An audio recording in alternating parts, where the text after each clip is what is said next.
ಇಂದೇ ಡೌನ್ಲೋಡ್ ಮಾಡಿ ಮತ್ತು ನಿಮ್ಮ ನೆಚ್ಚಿನ ಶೋಗಳನ್ನು ಆನಂದಿಸಿ. ನಾನು ದೂರನೇ ಇರ್ತೀನಿ ನಿತ್ಯ. ಆದಷ್ಟು ಬೇಗ ಈ ಸುಳ್ಳಿನ ಪರೆಯಿಂದ ಹೊರಗಡೆ ಬರೋ ದಿನನೂ ಬರುತ್ತೆ.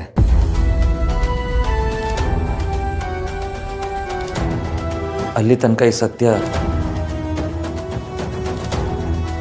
ನಮ್ಮಿಬ್ಬರ ಮಧ್ಯೆ ಮಾತ್ರ ಇರಲಿ.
ಬೀಸೋ ದೊಣ್ಣೆಯಿಂದ ತಪ್ಪಿಸ್ಕೋಬೇಕು ಅಂತ ಹೀಗೇನೋ ಮಾಡಿದೆ. ಆದರೆ ಈಗ ನಿಧಿ, ನಿತ್ಯ, ನಾನು ಹೋಗ್ತಿರೋ ದಾರಿ, ಇದರಲ್ಲಿ ಮತ್ತೊಂದು ಕಷ್ಟ ಎದುರು ನಿಂತಿದೆ. ನಿತ್ಯ ಹೊಟ್ಟೆಯಲ್ಲಿ ಅಡಗಿರೋ ಸತ್ಯ ಯಾರಿಗೂ ಗೊತ್ತಿಲ್ಲ ತಾತ. ತಾಯಿ ಗರ್ಭದಲ್ಲಿರೋ ಮಗು, ಗರ್ಭಗುಡಿಲಿರೋ ದೇವರು ಒಂದೇ ಅಂತ ನೀವೇ ನಂಗೆ ಹೇಳ್ಕೊಟ್ಟಿದ್ರಿ. ಇಷ್ಟು ವರ್ಷ ಡಾಕ್ಟರ್ ಆಗಿ ಪ್ರತಿ ಹೆರಿಗೆನೂ ದೇವ್ರ ಕಾರ್ಯ ಥರನೇ ನೋಡಿದ್ದೀನಿ. ಈಗಲೂ ನಿತ್ಯ ಮಗುನ ಉಳಿಸ್ಕೊಳ್ಳೋದು ನನ್ನ ಜವಾಬ್ದಾರಿ ಅಂತಲೇ ತಗೋತೀನಿ ತಾತ. ನನ್ನ ನಿರ್ಧಾರ ಸರಿ ಅಲ್ವಾ? ನಿಮ್ಮ ಆಶೀರ್ವಾದ ಇರುತ್ತಲ್ವಾ?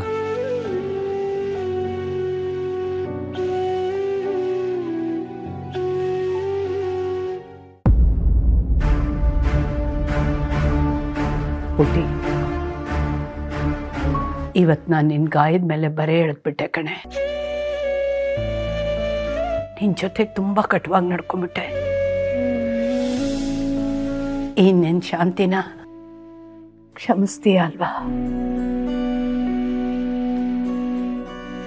ಶಾಂತಿ, ನಿಂದೇನು ತಪ್ಪಿದೆ ಇದರಲ್ಲಿ? ಹೆಜ್ಜೆ ಇಟ್ಟೋಳು ನಾನು. ನನ್ನ ಜೀವನ ಚೆನ್ನಾಗಿರ್ಬೇಕು ಅಂತ ಕನ್ಸು ಕಟ್ಟಿದೋಳು ನೀನು. ಅದು ಎಲ್ಲಿ ಕೈ ಜಾರಿ ಹೋಗುತ್ತೋ ಅನ್ನೋ ಭಯದಲ್ಲಿ ನೀನು ಹಾಗೆಲ್ಲ ನಡ್ಕೊಂಡೆ ಅಷ್ಟೇ. ಅದರಲ್ಲಿ ನಿನ್ನ ತಪ್ಪೇನೂ ಇಲ್ಲ. ನೋಡ್ಕಂದ, ಹರಿದು ಹೋಗಿದ್ದ ಹಳೆ ನೀರಿನ ಬಗ್ಗೆ ನಾವು ಯೋಚನೆ ಮಾಡಲೇಬಾರ್ದು. ತೇಜಸ್ಗೆ ನಿನ್ನ ಜೊತೆ ಬದುಕೋ ಋಣನೇ ಇರಲಿಲ್ಲ, ಅದಕ್ಕೆ ಹೊರಟೋದ. ಈಗೇನಿದ್ರು ಕರ್ಣನ್ ಜೊತೆ ಹೇಗೆ ನಿನ್ನ ಜೀವನ ಹಂಚ್ಕೊಳ್ಳೋದು, ಅವನ ಜೊತೆ ಹೇಗೆ ಬದುಕಬೇಕು ಅನ್ನೋದ್ರ ಬಗ್ಗೆ ಯೋಚನೆ ಮಾಡಮ್ಮ. ನನಗೆ ಗೊತ್ತು ಪುಟ್ಟ, ನೀನು ಕರ್ಣ ನೋಡಿದ್ರೆ ಮಾತಿಗಿಂತ ಮುಂಚೆ ಸಿಟ್ಟೆ ಬರುತ್ತೆ ಅಂತ. ಆದರೆ ಇನ್ನು ಮುಂದೆ ದಿನ ಬೆಳಗಾದ್ರೆ ನೀನು ನೋಡಬೇಕಾಗಿರೋದು ಕರ್ಣನ್ನೇ. ಈಗೇನಿದ್ರು ನಿನ್ನ ಸುಖ ದುಃಖ ಹಂಚ್ಕೊಳ್ಳೋಕ್ಕೆ ಕೈ ಅಳತೆ ದೂರದಲ್ಲಿ ಸಿಗೋದು ಕರ್ಣ ಒಬ್ಬನೇ ಅಲ್ವಾ?